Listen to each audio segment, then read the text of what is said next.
Hey, Rich, it's Larson. You got a minute? Sure, Larson. What's up?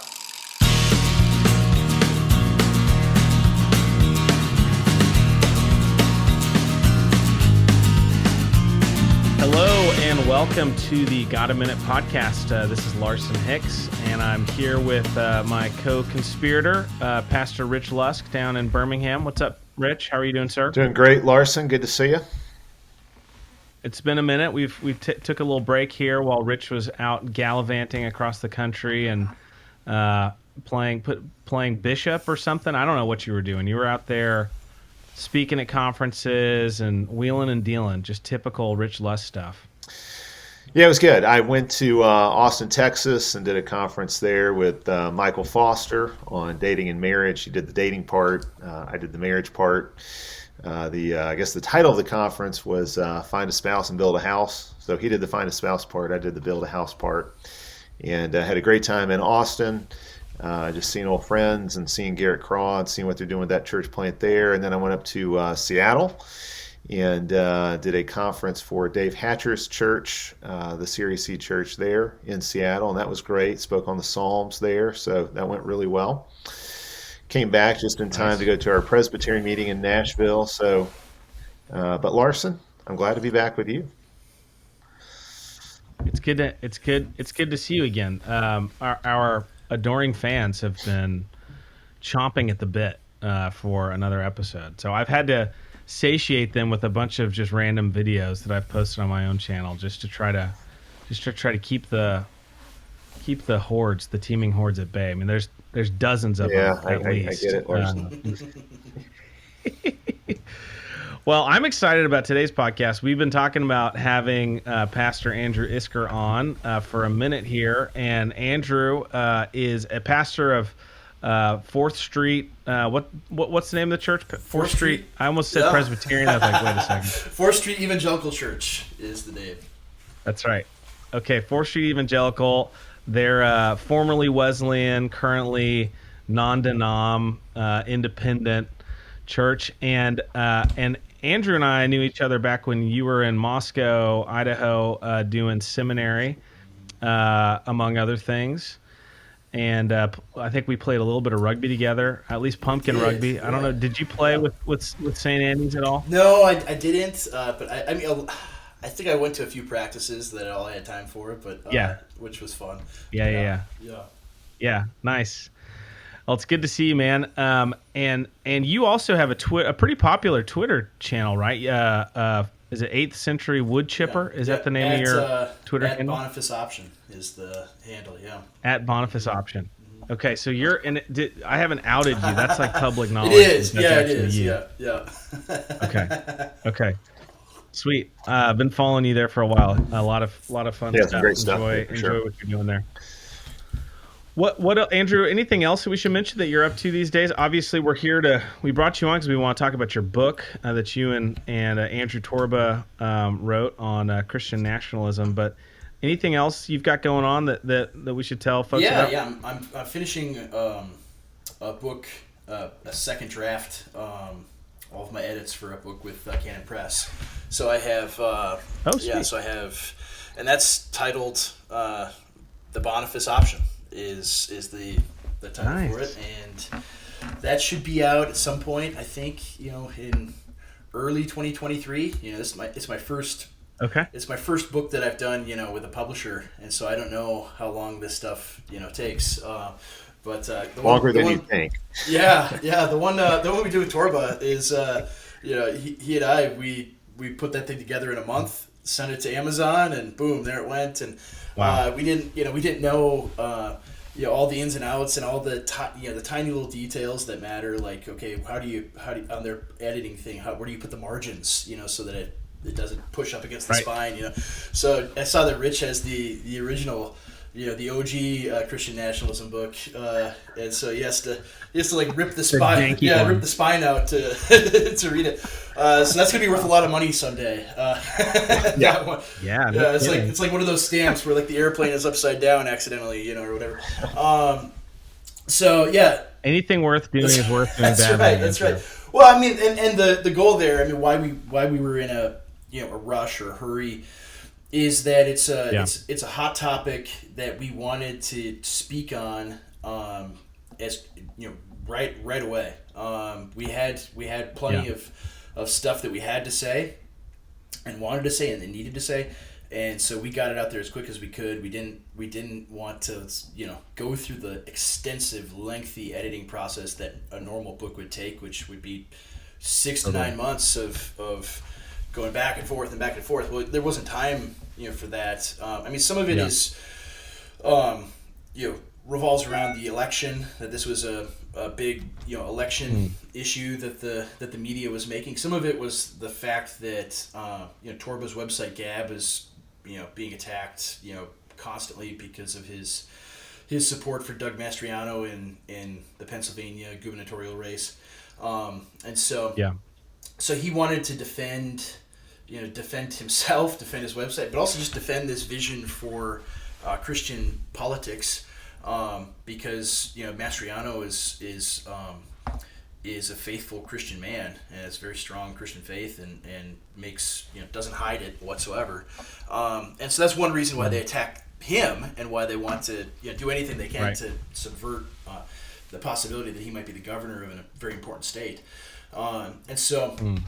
So anyway, we wanted to get it out as quickly as we could. We wanted to be able to get it into the hands of Christians. Part of it too is that you have, and we could talk about this more in maybe some more depth later. But you have all of these Christian, big evangelical leaders who constantly decry Christian involvement in politics. They say, "Oh, they're trading the kingdom of God for earthly power, and that's bad," and all these really facile arguments that don't carry any weight, but they carry a lot of rhetorical charge that make people feel really bad. So we wanted to just defend normal, regular, everyday Christian folks that see the things happening in their country. And then they see the Christian leaders that are out there, including many of whom influence how their pastors think about things, saying that, no, you should feel bad and you're a bad person if you think that you need to do something politically to stop these horrible things happening to our country. That's bad. Right. That's exchanging heavenly things for earthly things. That's bad. Jesus said, "My kingdom is not of this world." So that means you just need to let the trannies do whatever they want.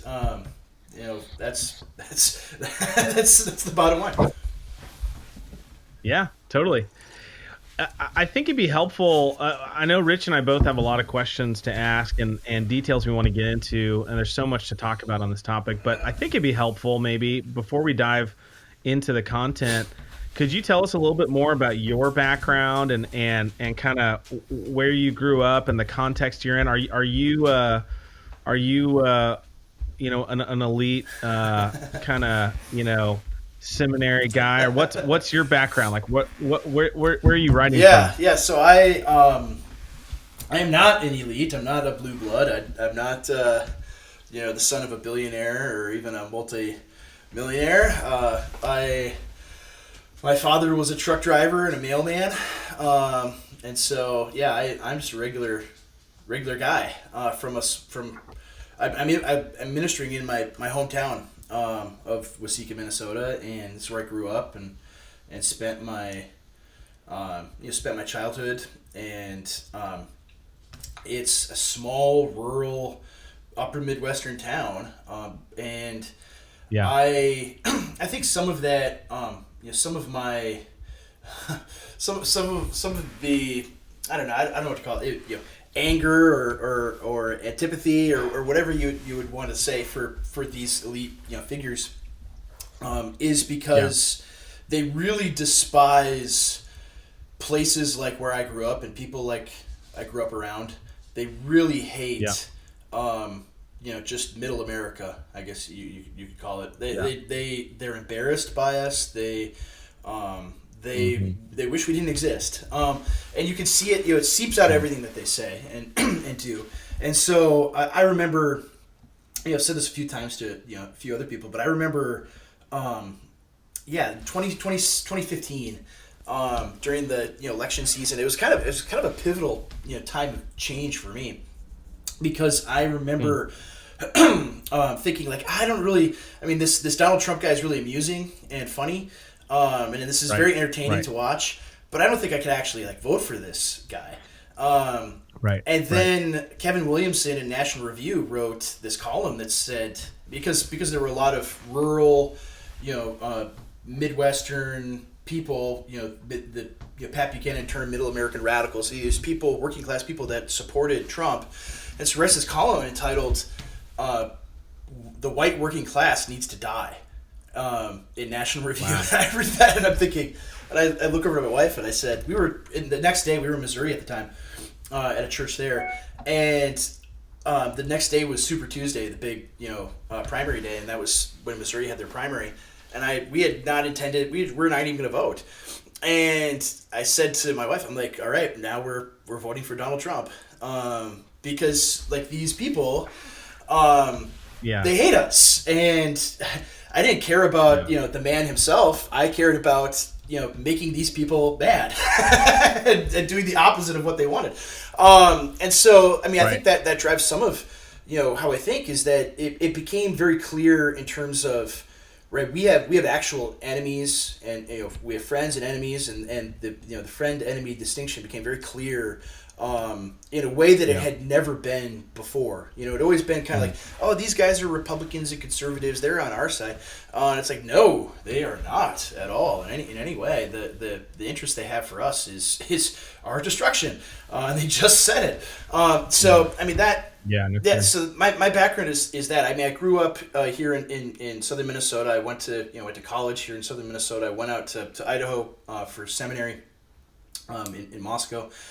And then served a few different churches before I was able to come back here and minister at the church that I grew up in as a child. And so it's kind of a long, circuitous route back to where I started. And my heart has always been for the kind of people I was around. If I was from the suburbs or if I was from a big city, I probably would want to be in a place like that. But I wanted to be in this place because I know these people, and I know that it's what I'm familiar with, it's what I love, and so and it's the people I want to defend. They in many ways are sheep without shepherds.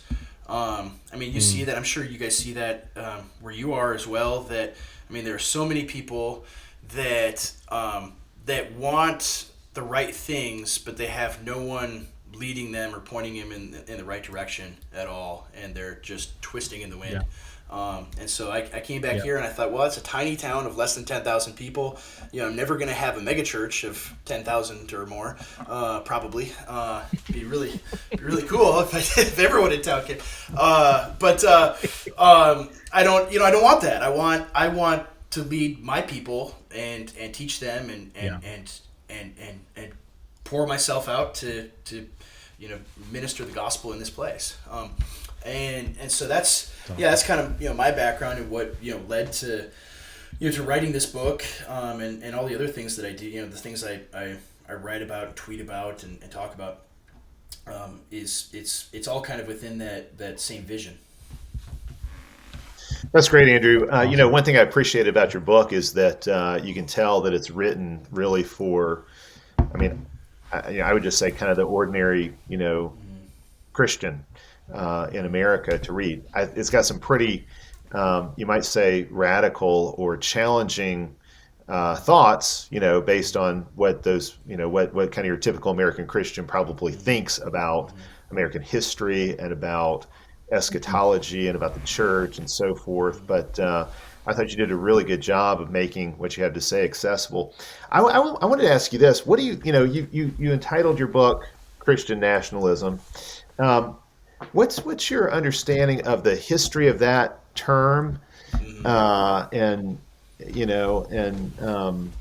where it comes from and why it's good to use it? Yeah, that's a great question. I mean, that's one that there's plenty of consternation just over that phrase and that term. A lot of people are leery of nationalism. That sounds, I don't know if I like that. But my friend Stephen Wolf, he's coming out with a book today, actually, today that is being released, and he gives, I think, a really good definition of nationalism in that probably departs a little bit from the more typical understanding, but I think I would probably agree with his definition, which is just a nation operating and acting for its own good as a nation. Just as any other organization, whether you're talking about a family, a tribe, a corporation, a school, anything, a church, they all operate as a group toward a particular end. And so I think, some people may say, that might be too broad of a definition of nationalism.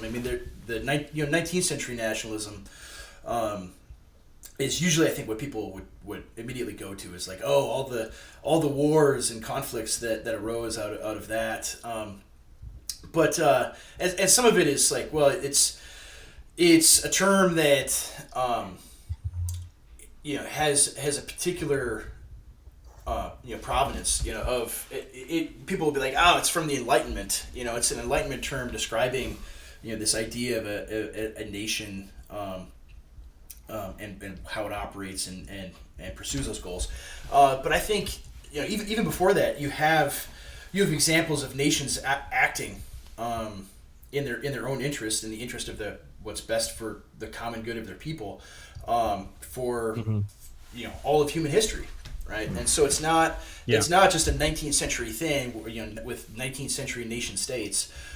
You have nations pursuing certain goals, both for good and for ill, all throughout time. And so I looked at that. At first I was like, I'm kind of leery of it. Initially, the term itself, you initially are leery of it because the media is kind of foisting this term, after the mostly peaceful electoral justice protests on Epiphany in 2021. That became the big boogeyman, is Christian nationalism. They'd have the pictures of people holding crosses in front of the Capitol and things like that. And so they wanted to make that the big scary extremist threat that the FBI is going to attack you over and things like that. And so and there's this kind of slur. They wanted to make it. They like to slide in white Christian nationalism any chance they get as well, to try to make it sound like white nationalism. Yeah. And to scare people, but I don't think they were expecting many Christians to say, when they started to describe what it meant, is like, well, that doesn't sound right, like there's anything wrong with it. They think that America is a Christian nation, and our politics should be Christian and all that. And as they these guys like Samuel Perry and Paul Miller and all that describe this horrible, terrifying thing. It's like that's pretty much what I am. Is what I believe. Maybe I would qualify some things here or there, but that describes me and most of the people I know. So it isn't bad then. And so that's I took. Some people are like, you shouldn't use the terms your enemies come up with, and I'm like, well, why not? They're using this thing to slander us and attack us, and they're handing, actually, I think, this thing on a silver platter to say, here's this thing you can organize and rally around and identify with people throughout all sorts of disparate theological traditions in America under this one single banner. I think it actually has served as kind of an own goal for what they were trying to do with it. They thought that they would have this big boogeyman that everyone would cower in fear over. And all sorts of people are now like, wow, yeah, this is actually good, and good books are being written, defending it. So that's so as far as the term goes. Some people are like, I don't think we should use that. It's like, well, you play the hand that you're dealt, and you play, to the best of your ability. And I look at it, I'm like, yeah, maybe you could qualify nationalism, what it means, and you have to explain. We're not talking about, post-Bismarckian Germany or things, things of that nature. We're talking about just the concept of nations and being, under the authority of Jesus Christ. Andrew, is it specific to America, or is this a vision that would be for all nations?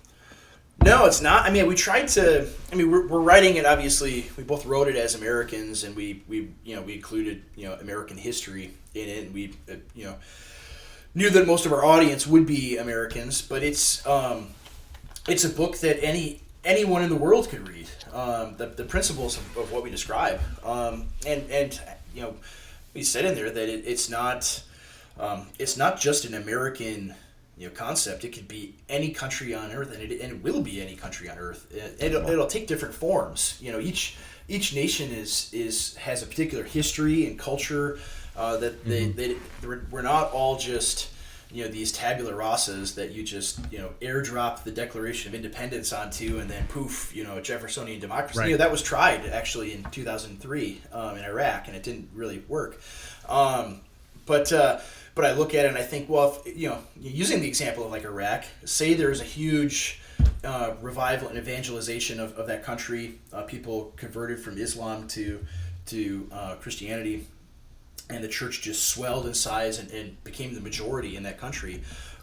What would their particular form of government look like? It probably would be a monarchy, I would imagine, and it would be and it would have different cultural features to it. Some of their laws would be quite a bit different than ours, but they would all of it would be under the authority of Jesus, and so all of their law would be and everything that they do would be influenced and founded on what God says to do. So. So I think one of the ways, one of the things you're kind of dispelling here, or the mischaracterization that probably people have, is this isn't American exceptionalism in the sense that you're baptizing anything and everything that America's ever done and said this is great, we love it no matter what. It sounds like you're defining nationalism really as love your neighbor as yourself. Like don't act like a schizophrenic. Like take care of your family and take care of your neighbor, and apply that at a national level. Yeah. It's that's the difficult thing too with what they were trying to do with the Christian nationalist smear early on, is you would have these guys like Robert Jeffress or like Greg Locke, these guys that just take kind of your standard conservative talking points and vision for things, like American exceptionalism and all of this kind of stuff, and they have their big big 4th of July worship services with flags and patriotic music everywhere and things like that, and they wanted like that to be the thing. They wanted that to be Christian nationalism, and then lo and behold, like there's a whole giant history of Christian America and like serious Protestant political thought, and it isn't that at all. Like there's stuff like, because that stuff is just wispy, stuff, the chaff that the wind blows away, right? There's no depth to that kind of stuff at all, or David Barton stuff, things, all that kind of schlocky, stuff you'd see at Hobby Lobby. Kind of, you would probably look at that stuff as anathema at some level. I mean, the idea of having an American flag, up front in the worship service, for example, or something like that. I would imagine for you, from the kind of background you have and theological positions you hold, that's not the kind of orientation that you have. Well, it's difficult because I think a lot of people from the baby boomer generation, that are faithful, sweet, godly Christian folks, they grew up in this kind of world where it kind of went hand in hand, patriotism and love for your country and being a good Christian, and so the conflation of those things, is kind of cemented in their mind.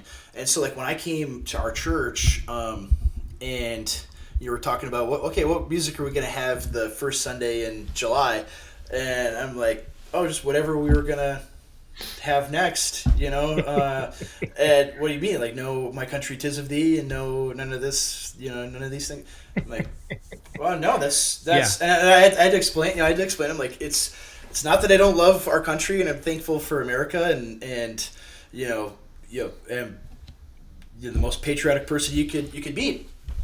It's that the worship is not that, right. We're not. Those things are separate. Yeah.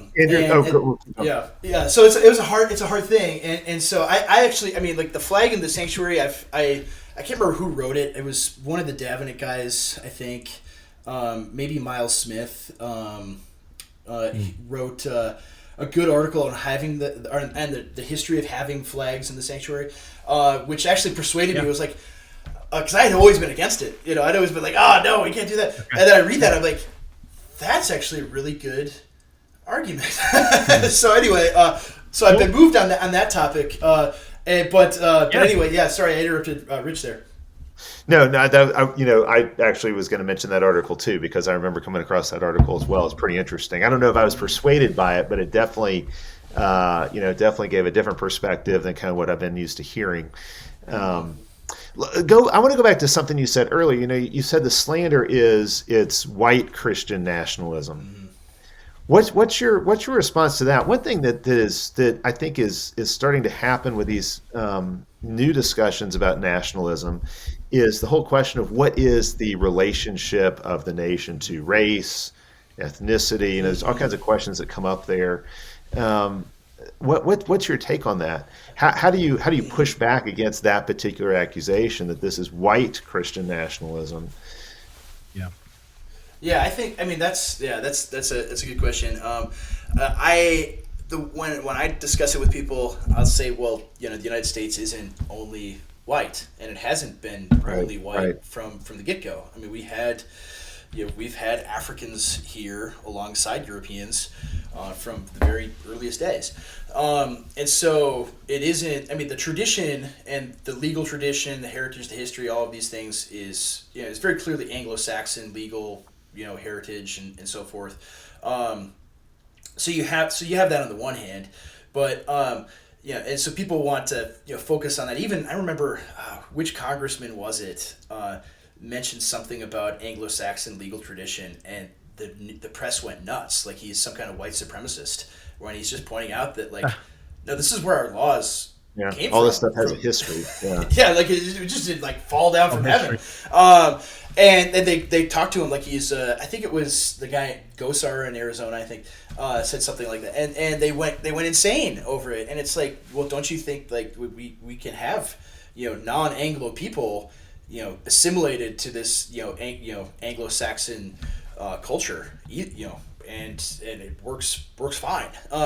So that's kind of the thing I go to. I mean, you just look at American history. That's what you have to look at with our country, is that you can have a nation of all sorts of different peoples, and even in the 19th century, late 19th century, when my ancestors came to this country, we were Germans. And all of us spoke German. Everybody did, and until only a couple generations ago did they stop in speaking in the house. And everyone assimilated to the prevailing culture in the United States, which is Anglo-Saxon Protestant culture. That's what it was, at least. And you'd have people, all sorts of people. You'd have Eastern Europeans. You'd have Meds, from Italy, and so you would you have these people that slowly integrate into the culture, and it works out just fine. And over time, there's difficulty in assimilations. There's conflict and struggle, but that's how the United States has worked throughout this whole time. Right. And so it's not, that's the difficulty is, just the term nation in Greek, ethne is related, or nation is this Latin term, which means like common, origin, right? It's natal. Related to the word natal. Yeah. And so it's just a large extended, related group. I mean, you look at that like the way it was in the Bible. You have all this table of nations. They're all descended from a common person, things change over time too. It's not static. We don't have Amalekites and Philistines anymore, for instance. Right. So I look at that like America is not like that. It's not a nation in that kind of sense. I mean, it in some senses it is. Some of the things, some of those definitions hit that, but in others they don't. And so it makes it really difficult to look at if we were like Germany or if we were France, it would be a lot easier. You could say, well, Germany is a country of Germans, and that's who our people are. But I mean that's a controversial point today with all of the Muslim migrants that have come into Europe. You're not allowed to say Germany is for Germans or France is for Frenchmen.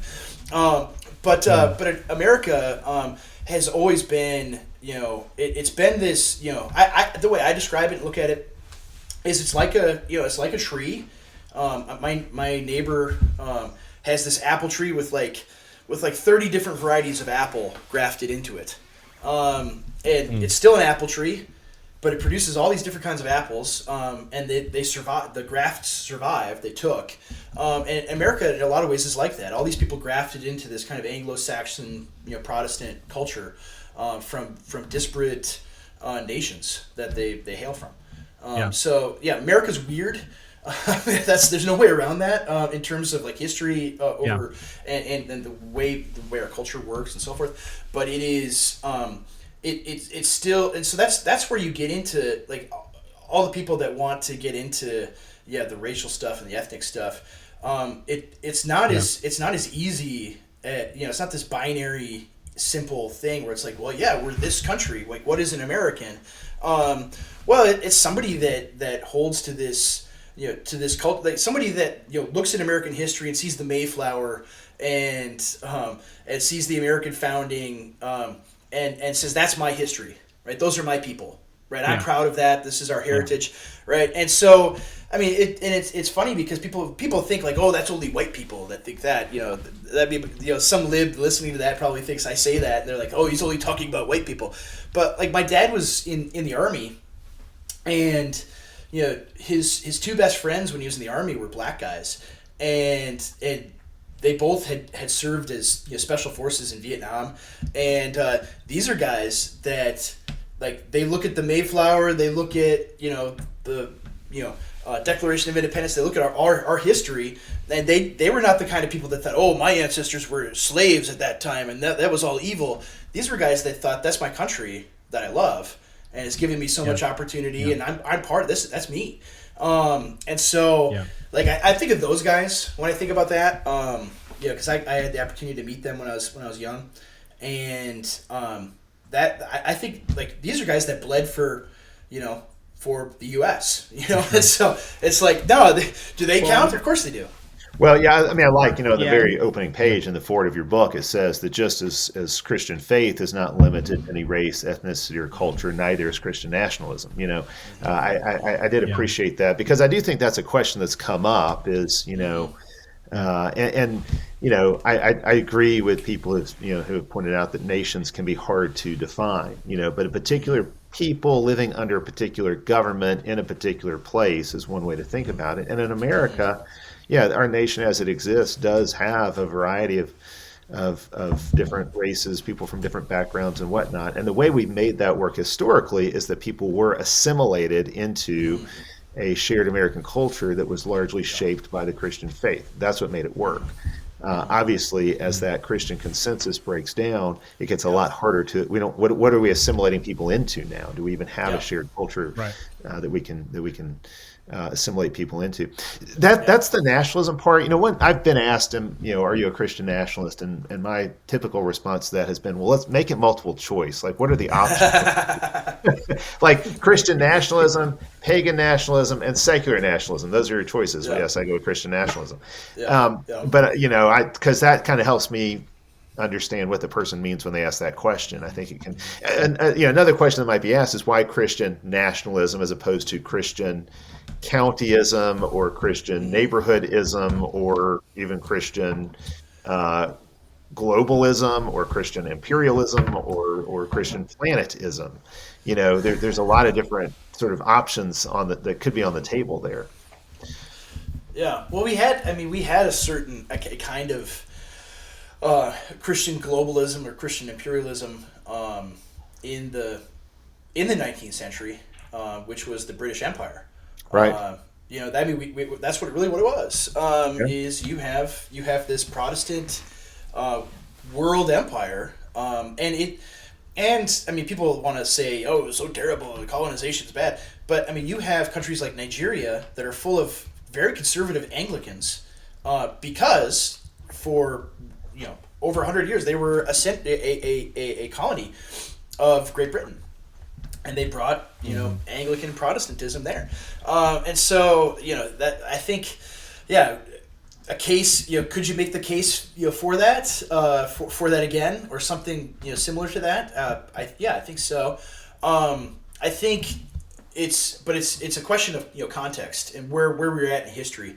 Right now, the big bad guy in the world is what I call in the book, and Stephen uses this phrase in the book as well. I think it's kind of just taken up as kind of the de facto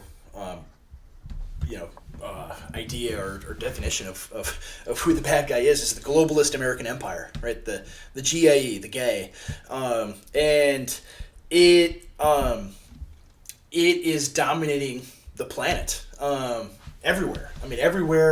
Everywhere you go in the world, whether you go to Europe or South America or to Asia, the values and the ideas and the things that the globalist American empire loves and what things that it hates have been adopted throughout the entire planet.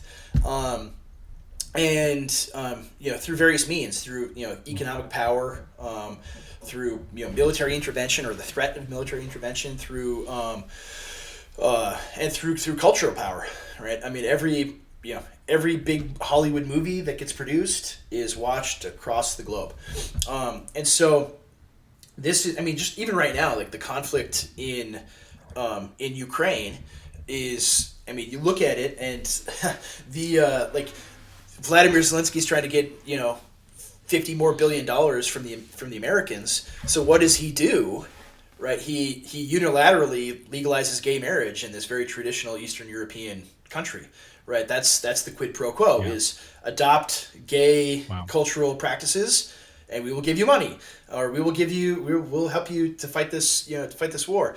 Some of it too is to present an antithesis to Russia, which is at least nominally becoming antithetical to all the things that the gay pushes, right? So they're increased. They just banned. Right. Banned promotion of homosexuality they criminalized it in the entire country, and so some of it is for Ukraine to stand to be the antithesis to that. So anyway, that's pushed all over the world. When we were in Afghanistan, I'm sure you guys know this, that one of the things as we're withdrawing from Afghanistan, they're like, what are we going to do with all of the gender studies majors in the Kabul University? We need to get them out so they can be in safety. It's like, what are they doing there? Why was this happening? Why were there? Yeah, I heard some crazy number like $750 million were spent by America in Afghanistan on gender education. Yeah. Like our government spent $750 million on gender education. I can think of some ways to have possibly spent that money more effectively. Well, maybe. I just think about that. Like, anytime there's like big giant figures like that, is I always, like, in Minnesota here, the Vikings built a stadium which was exactly $1 billion, and I just look at that, like 3/4 of the Viking stadium went to gender studies in Afghanistan. Like, it's mind blowing. Like the amount of wealth just lit on fire, like the Joker in The Dark Knight. A big pyramid of cash. Like, but that's what you're talking about. You're talking about a kind of American imperialism that is pushing out, our our modern globalist whatever Well, ideology. it's pushing out the views of the American elites and Yeah. progressives, which you could say maybe represent half the country, at most, Yeah. but not more than that, and maybe No. a lot less. It's hard to Well, say, but and I think the thing that your book and I've listened to some interviews with Stephen Wolf too on his book, but I think the thing that you guys are really exposing that seems novel to modern Christians, modern even American evangelicals, is this idea that there really is there's no neutrality on this stuff. Like every government, every politician is enforcing some moral, philosophical, theological position, and the question is just which one are they picking? And the only people in America who are trying self-consciously not to do that are evangelical Christians. Everybody else is saying, I'm going to use politics to make society better by the standard that I hold to, which is globalism or environmentalism or whatever. It's only Americans who go, well, actually, no, we're going to separate. It's only modern evangelical Christians who have been sort of brainwashed into thinking that no, you're not supposed to do that. Yeah. And I mean, our oh, sorry, Rich, go ahead. well, I think that's an important point. I think one thing that I would say here that I think is important is, I was actually just texting with my son about this last night, and he made this point. I think it's a really good one. I think one of our arguments needs to be that actually the reason we want a society that is shaped by the Christian faith is not because we want to impose or force Christianity on everybody, but it's actually a way of loving your neighbor. It actually is it's in everybody's best interest that we live in a Christian society, because that's going to be a society that protects innocent life. It's going to be a society that protects speech. It's going to be a society that where marriage laws are conformed to what the institution of marriage is all about. So you're getting, which is, I mean, again, there's always going to be a sin crime distinction. You're not trying to make every sin into a crime, but it definitely serves the public good, the common good, to have marriage laws that more or less conform to God's definition of what marriage is supposed to be. And I could go down the list, freer markets, just freer people in general. So it really does serve, to use an overworked term, it serves human flourishing to pursue a Christian or a Christianized society. So it's good for everybody. So, and I don't think you can say that about an Islamic society or a pagan society or anything like that. So, I think that's an important point. We can do this out of love for neighbor. Yeah, I think that's one of those points. I mean, this is a major subject in my next book, so I don't want to give it all away just yet. But is that, I mean, Rich brings up like a pagan society, and obviously we know all the problems with paganism and all the sociological problems with it. But even then, I look at that and I'm like, these were people that were still largely living in reality, even though it's skewed and it's messed up. They still had the material constraints of the way the world actually is. But the modern secularist, globalist blob that we're under, because of our technological advancement, because of our material prosperity, we believe that we have transcended those material constraints, and so it allows us for all sorts of flights from reality. It allows us to believe things that if you would go back 3,000 years to talk, and describe the society to ancient pagans or to faithful Hebrews, both of them would be like, that's insane. That is how what. Right. What? And so that's the difficulty of today is, like, you first have to persuade people before you can even persuade them of the Christian faith. You have to persuade them that reality is real, and then show how it conform. How the truth of the Scripture conforms to what is. And so we're in I think in a lot of ways uncharted territory as far as the mass insanity that we live under. I mean, I can't. Yeah. In my town, I'm running for school board right now, and a bunch of people in town think like I'm this radical right winger and things like this, and I talk to them when they say, oh, I think you're just too radical. I don't think I could vote for you, and I will talk to people and I'll tell them like, well, like the freshman class at our high school just had to like put down what their pronouns are on their questionnaire for their first day of school. Who's the real radical? And they're like, what they're teaching, like the standards that the state of Minnesota have for history, basically say that all white people are evil and they're responsible for all the great crimes in history, and the founding of America shouldn't have happened. Things like this. You should be ashamed of your country. Like, I'm like, do you understand the things that are happening here? Like, I'm the radical, right? So people are right. Some of it's just complacency. A lot of it, Rich brought up the gay is driven by the insane vision of the elites. Which is true, and it's like, I think of quite a few. Like, if you strip that away, and the power that these people have, do 50% of the people in the country believe this stuff? No, of course not. I mean, it's maybe a tiny fraction that actually like are true believers, but a majority of people just do what they have to do in order to keep their jobs and go to work and keep living and enjoying their life. They'll just submit to whatever, right? They'll submit to a dangerous experimental medical treatment if they're told to keep their jobs. They're like, well, we don't know anything about this, but I'm going to do it because I'm told I have to. I mean, people are driven by this social pressure to a very, very large degree, and so. Well, and so like my thing with this is, like having a counter narrative, right? Having something where people are like, well, I don't know if I agree with everything on this point, or I don't know if I agree with Christian nationalism or this idea.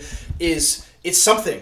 It's a counter narrative that is something rather than nothing. Rather than just saying, I don't like the gay, I don't like what they're doing, I'm opposed to the evil elites. This is instead a something to fight with that's in a positive sense, that this is the program that we want. We want to have this kind of generic Christendom again is what we want. And so that is that I think is the powerful thing, because otherwise people are just totally at the mercy of the social pressure that's manufactured against them. They don't have anything else to say. They don't have an identifiable people that they can say, oh no, these guys say this, and I'm going to be with them. So some of it is just that, having having a politics of the right that's on the right, that is steeped in American history and tradition, that is that's attractive to American, to your red-blooded American people. It is the other thing. I think that the great thing about this is that it's not weird, right? Like a lot of like right-wing politics, especially the kind that you see on the internet, is weird to normal people. It's strange and bizarre, and it scares them. And this isn't. This is just, this is what people believed 200 years ago when they started the country. Like, why don't we go back to that? Either we can have the trannies everywhere, or we can have the America that was. That's an attractive pitch, to people. Well, some of it too. You had a quote. I want to read a quote from the book. And I think it was a quote from David Chilton that made it into your book. So I'm reading a quote of a quote in your book, but I thought it was really good, and I think it explains or helps explain kind of the phenomenon we're talking about. So it's the unbiblical idea of spirituality is that the truly spiritual man is the person who is sort of non-physical, who doesn't get involved in earthly things, who doesn't work very much or think very hard, and who spends most of his time meditating about how he'd rather be in heaven. As long as he's on earth, though, he has one main duty in life: get stepped on for Jesus. The spiritual man in this view is a wimp, a loser, but at least he's a good loser. I'll stop there. But I feel like that really resonated for me, because I feel like that's that's the Christianity I see around me everywhere in the South. Let's be a good Christian. Is he thinks about spiritual things, says spiritual things, but otherwise he's focused on he's just focused on the heavenly things and the spiritual, and it doesn't really matter what how passive or beat down he is, and actually it's viewed as a positive it's a good, virtue. to be beat down, right? And I put up a video the other day on Christian nationalism, just kind of preparing for this talk, and one of the comments talked about being a sojourner, and really that's our function. That's supposed to be the role of Christianity in the world, is to just be kind of passing through, to be pilgrims, and obviously there's something to that, but there's also this. It's like, well, if Scripture's true, and if Christ is going to rule all the nations, then at some point, like if being a sojourner is the ideal, then do we need to move as soon as Christianity becomes like the norm? Is that a bad thing, and we need to go find somewhere else to live? Yeah. That's just it. Like I think that Chilton passage. I mean, it is such a good one. And that's the thing that guys like David French and Russell Moore and people like that,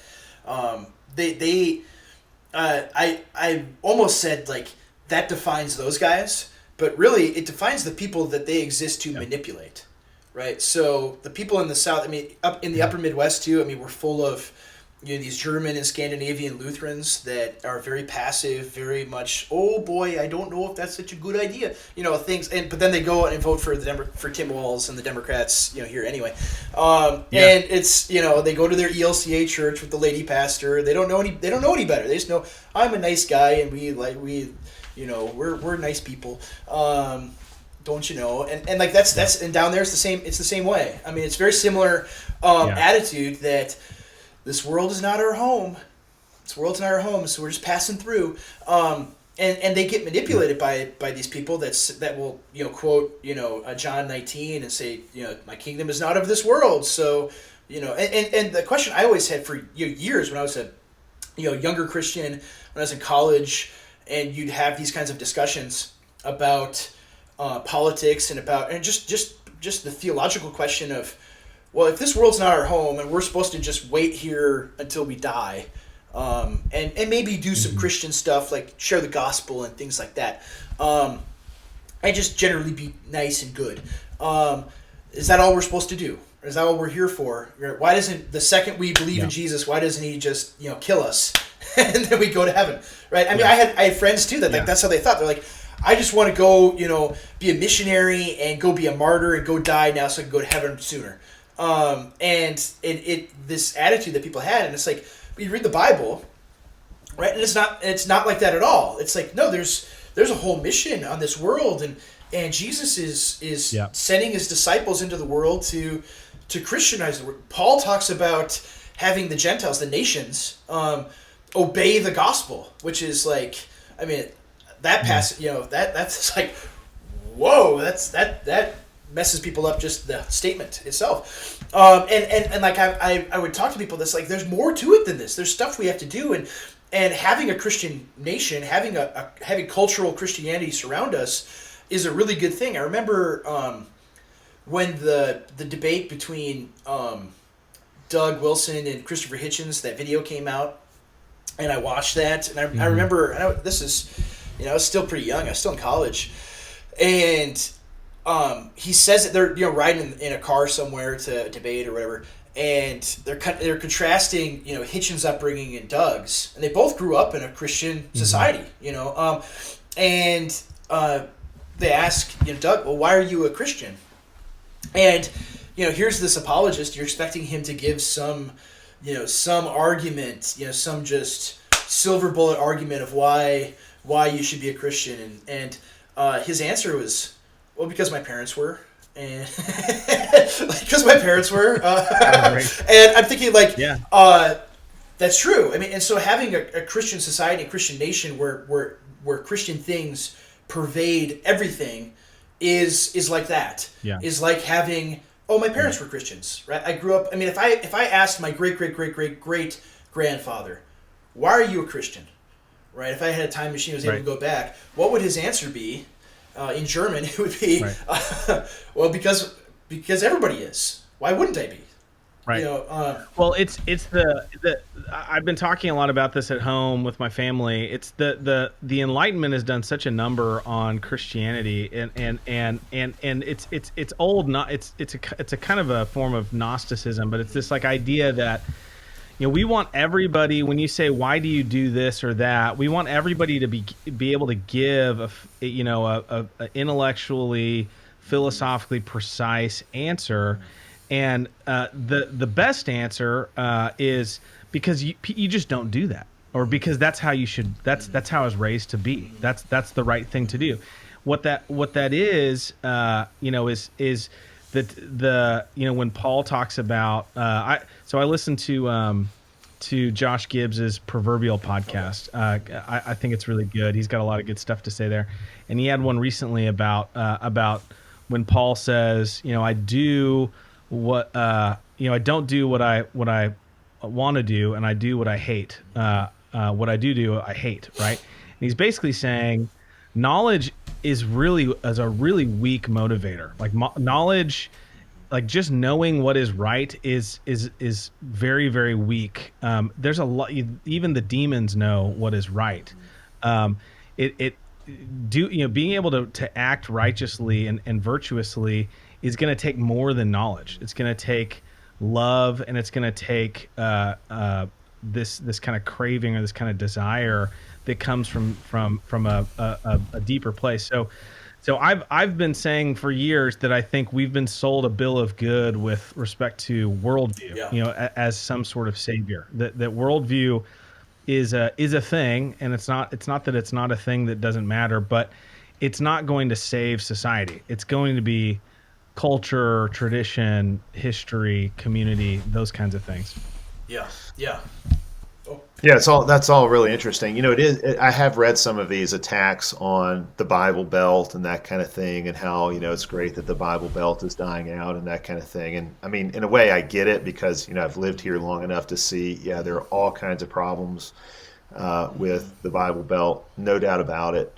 But I do think that there's also great value. So even though those people have a point about the dangers of nominalism or hypocrisy or what have you, or things done in the name of Jesus that damage the cause of Jesus, all of those are realities we have to deal with. At the same time, people who grow up in a heavily Christianized context, whether it be your family or maybe even in some ways even just as powerfully, your broader nation, the broader culture you're a part of, it really is in many ways easier for you to be convinced of biblical teachings, biblical wisdom, biblical principles.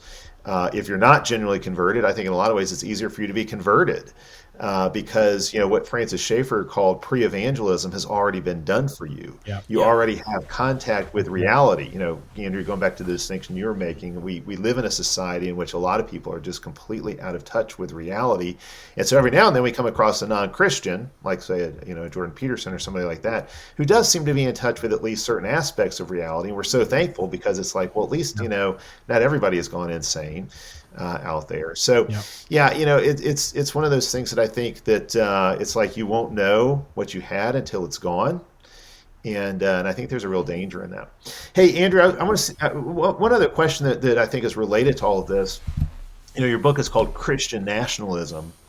We talked about the nationalism part of that and what a nation is and all of that and how that should be understood in relation to race and ethnicity and whatnot. But what about the Christian part of it? There are obviously a lot of different varieties of Christian faith. Not only can we think of this in terms of denominations, but often even within denominations, there are different versions of Christian faith, obviously. And I would say one of the Achilles heel, maybe the Achilles heel of the American church is how divided the church is in America.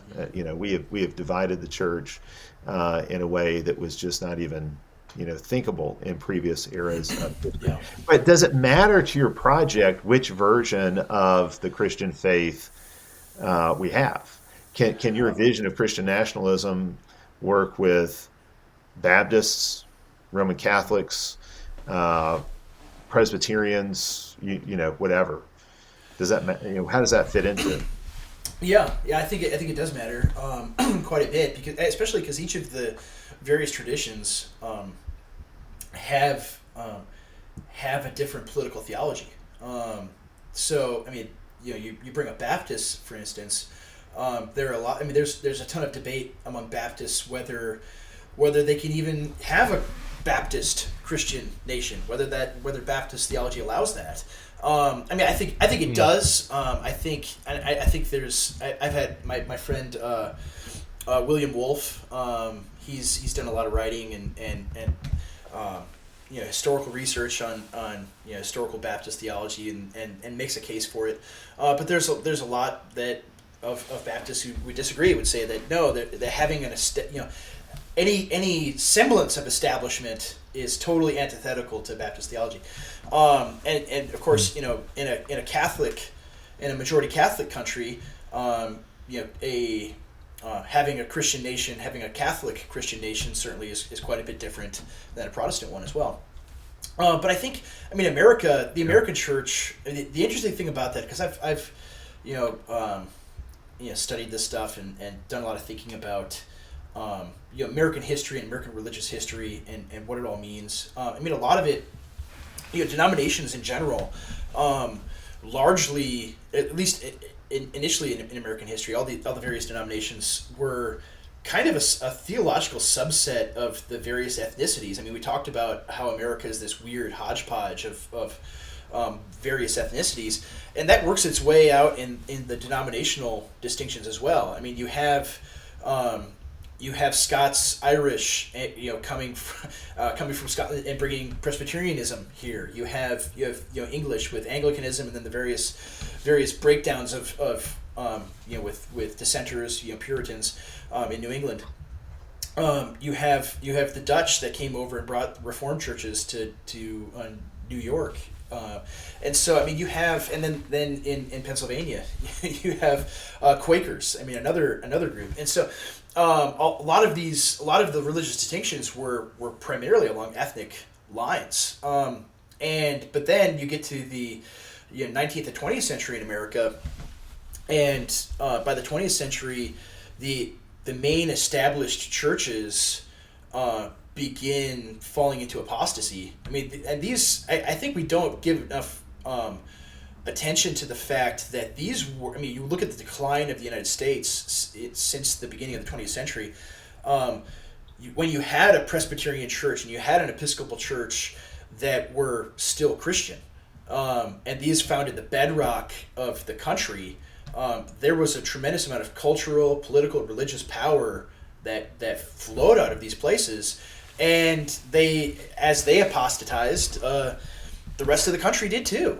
They led. As the church went, so went the country, and so and throughout the 20th century, they just bled people, and those people didn't leave the Christian faith. They went into evangelical churches, and so evangelicalism became the major Christian power block in the country. But the problem with that is there's no structure, there's no organization, there's no real obvious hierarchy other than who gets the most butts and seats, or who has the most influence, popularity wise. And so in that sense, it's very democratic, and you see kind of the worst people rise to the top in evangelicalism. You see the people that are, I bring these guys up a lot because I think they wield this influence, but the David Frenches and Russell Moores and people like them, they've risen to the top because they know how to manipulate and press the right buttons and make these right arguments and look like they're good guys when they really are not. And so I think that's one of the major problems in America, is that there is no clear, obvious, organized theological tradition or religious hierarchy that we could say is there. Now, the counter argument to that is you have other places that do have that, and it's complete. Like, look at the Catholic Church. The the Roman Catholic Church does have this hierarchy, and it's I mean, look at the Pope and the cardinals and everything. They're all communists basically, and so it's like it's a problem either way. Yeah. Hey, Andrew, can we go to kind of a lightning round where we ask you some Yes. questions? For Okay. I mean, and these are this maybe not fair to you because these are kind of complicated questions, but I know we're also running out of time. But maybe just like your quick, Yeah. 1 or 2 minute response. What is the relationship of your Christian nationalist project to, say, theonomy? Yeah, I would say it's not. I'm not necessarily opposed where I'm like, oh no, the theonomic stuff is bad and wrong. We can't do that. I think I would say more vague or general understanding of it that if you're going to have a Christian nation, the laws are going to be influenced by God's word to one degree or another. Now, is it Control C, Control V, Mosaic law, boom, that's our Constitution now. No, I don't think it's that way. And even the even Rushdoony or Bonson would not even say that. But I think there's going to be influence from God's law because it's the highest standard of authority. So that's of course that would be the case, but it wouldn't be. I don't think it necessarily has to be this the narrow Christian Reconstructionist thing. It can take all sorts of different forms, but ultimately the nation is going to be influenced by God's law one way or the other.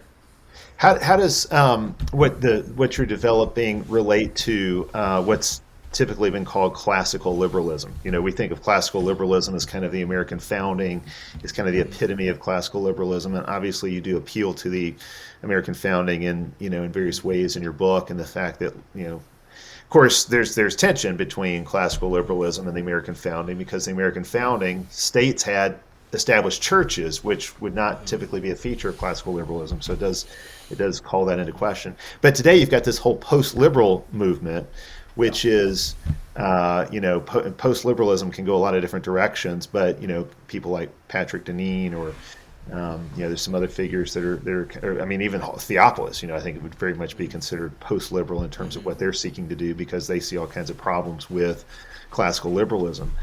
But then you've also got guys like Andrew Sandlin and Brian Mattson who are very favorable to classical liberalism. And so you got these guys that I think probably all of us like or influenced by or have some appreciation for. And there are different sides of this this debate over classical liberalism versus post-liberalism. Is that something that factors into what you're doing, and how do you see all of that?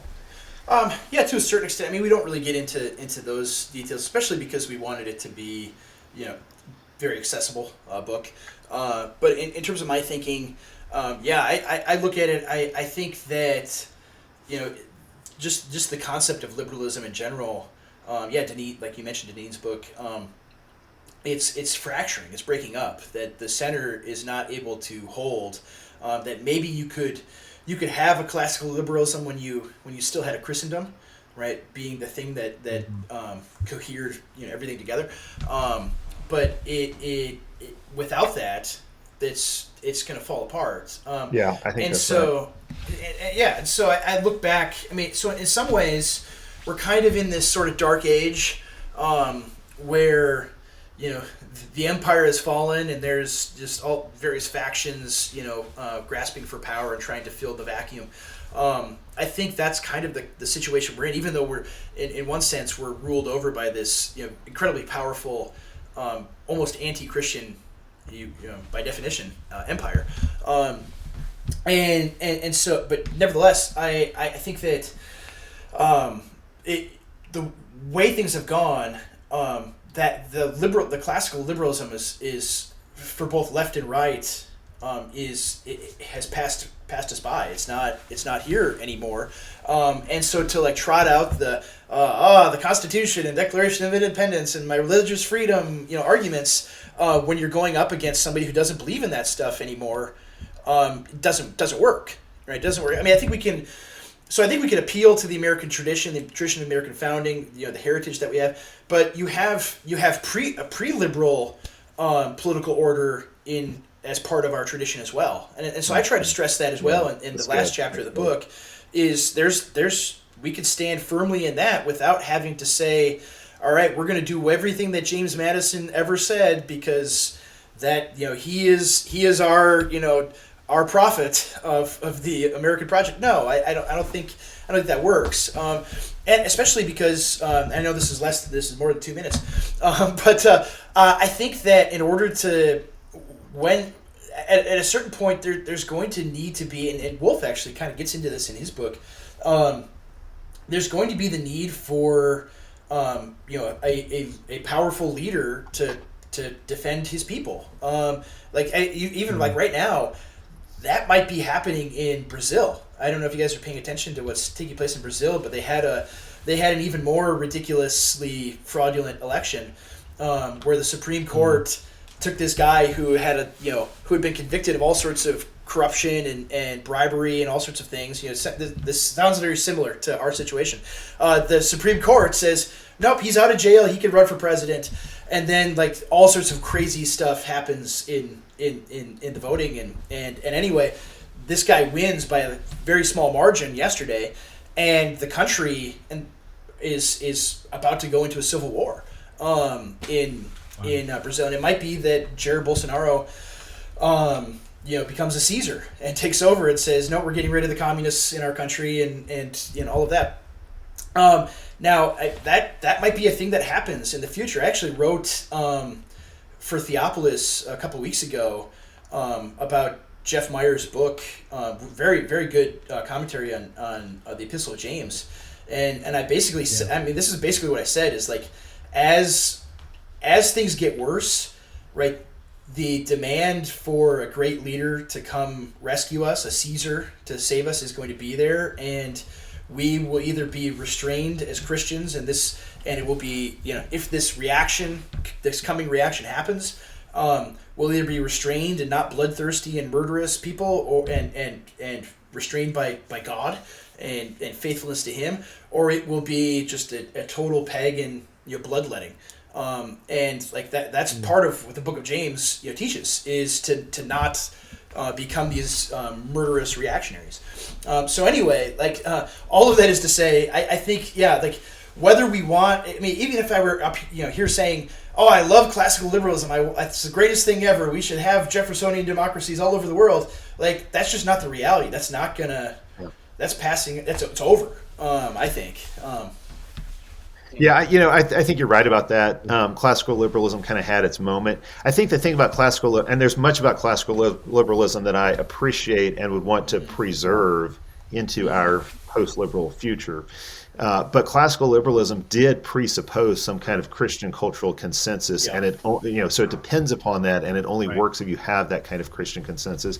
And our founding fathers recognized that. They did recognize that about the system. So when that consensus goes away, but I think that you make an interesting point about the need for a strong leader, kind of Constantinian type figure who could.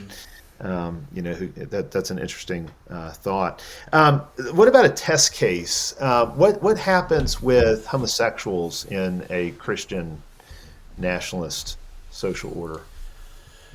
Yeah, that's a good question. I think, just look at, again, like it probably sounds like a broken record answer, but just look at American history.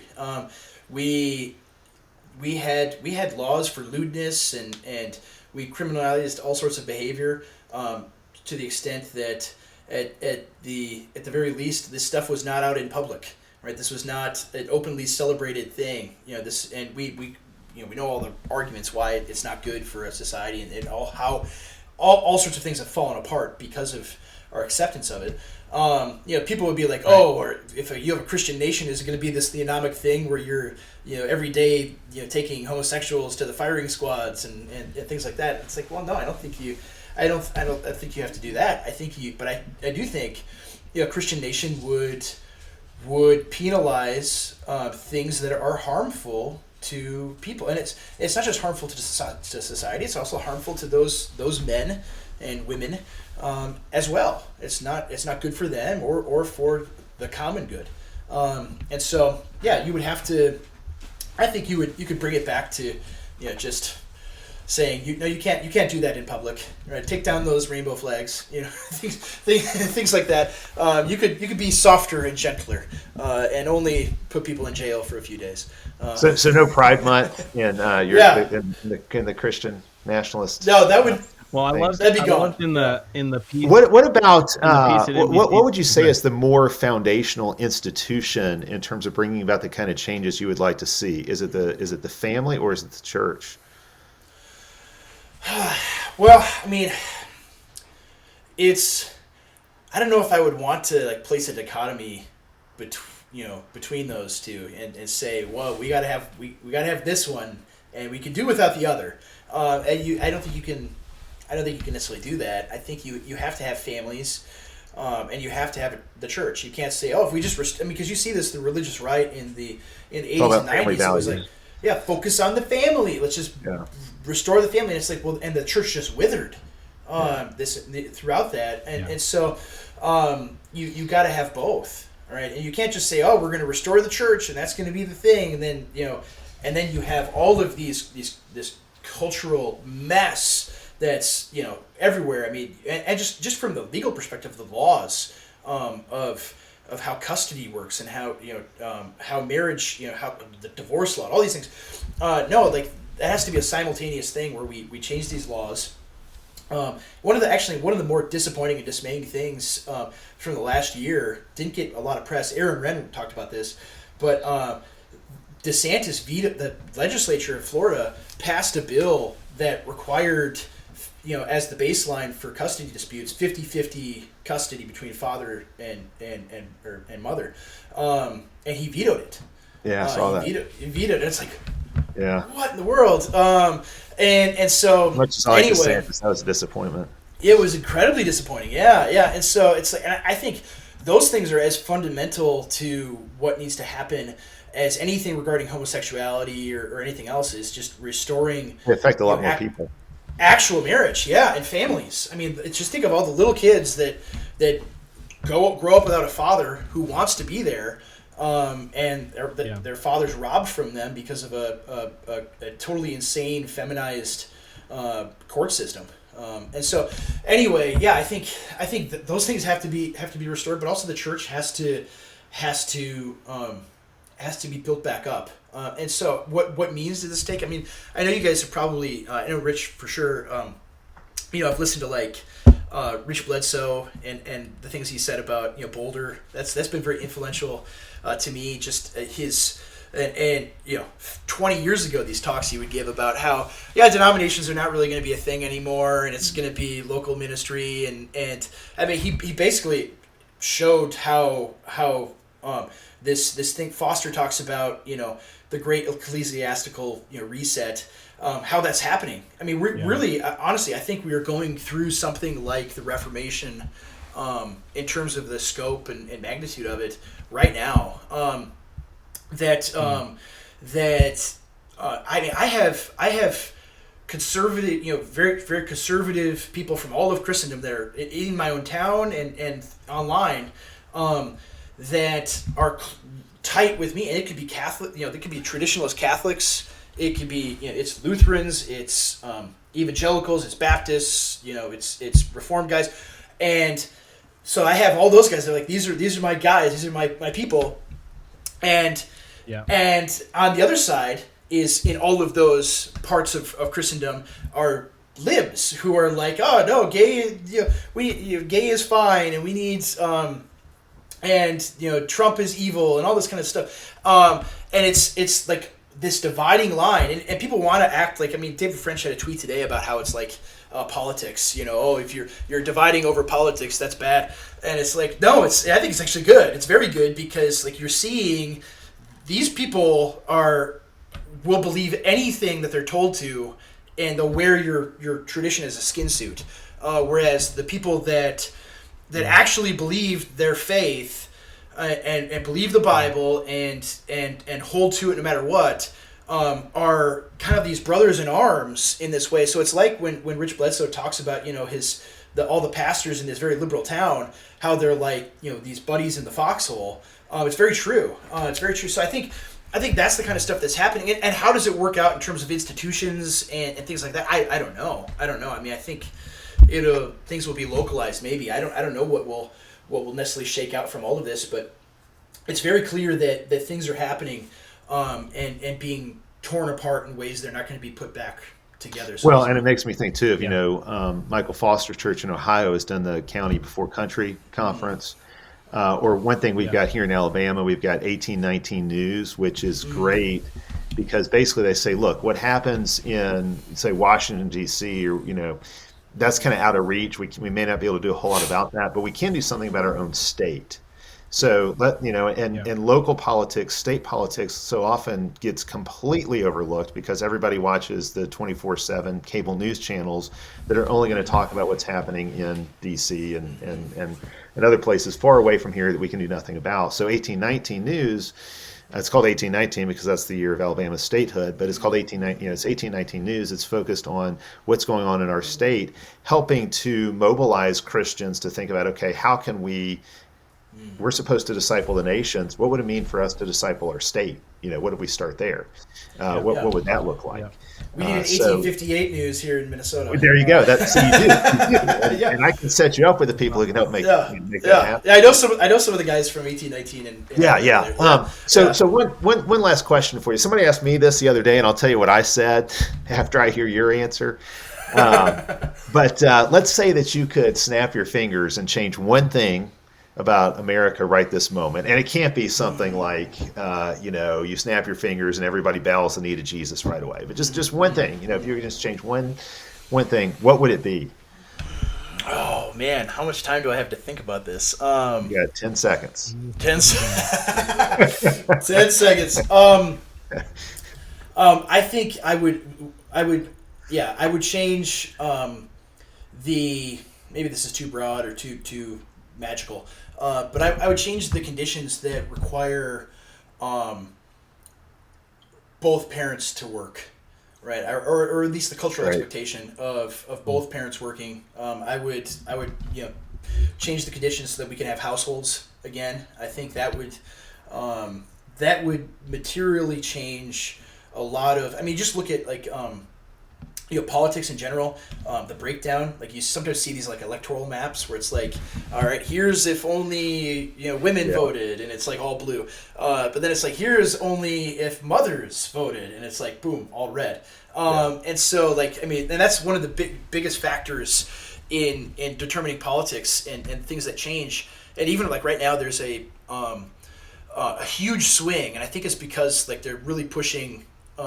In these key elections, the trans stuff happening in schools, in like white suburban women had the last few cycles voted for Democrats, and now there's a shift even in the last couple of days in the polling to voting for the GOP candidates. So I think and it makes sense because once you have. Yeah, it's the same thing. The question that we keep going back to of going back to reality, like becoming in touch with reality and leaving this kind of matrix that we live in, is once women have a baby that they care for, the world completely changes. Yeah. It's a completely. They're not even in the same world anymore. The interests, the goals, the ends that they pursue, are diametrically the opposite of what they were before. They had them. I mean, everybody. You know this with your wives. I mean, with all the young ladies you've ever known. When they become a mother, like their personality, like everything is different. Now they're a mom, and that affects politics. Now they're thinking about politics from the perspective of I have a little person I have to take care of. How does this affect us? Rather than how does this thing affect me? So identity politics only works if people function as isolated individuals, really, and then they latch on to some other group and then try to vote vote as a block. Your answer is great. Your answer is really, really good. The thought of living in a country and a culture where a husband's income would be enough to raise a family on comfortably, that sounds really, really appealing. And of course, we did once have that. But we have certainly lost. Yeah, your answer is really good. My answer, just for the record, I give it a really quick answer. They said, what would you change if you could change anything with this? Just snap your fingers, it changes. My answer was pornography would be criminalized. That was my answer. That's Somehow good my too. answer and your answer might even be related. I think so. Yeah. Yeah. Maybe if my thing happens, then it would. Then we would. I think you could solve. You're right. I think you could solve both of yours. I think you could solve both of yours if people just got married earlier. I think if That's that true, became too. culturally Yeah. the norm, because you can live on a couple of young people without any kids yet can live on beans. I mean, Yeah. I can testify to that. Literally, we lived on beans Sure, we did too. for a long time. Yeah. Yeah. And so you sort of learn how to live a lot more frugally if you start early. I agree. Like young. So Absolutely. and pornography doesn't have as big a lure when you've got true, too. a wife. Very true. Well, Andrew, This has been great. I don't know if Larson's got anything else for you. I really appreciate your book. I told Larson, or I told somebody this the other day. I said, the book reads like it reads like a lot of sermons I feel like I preached over the years.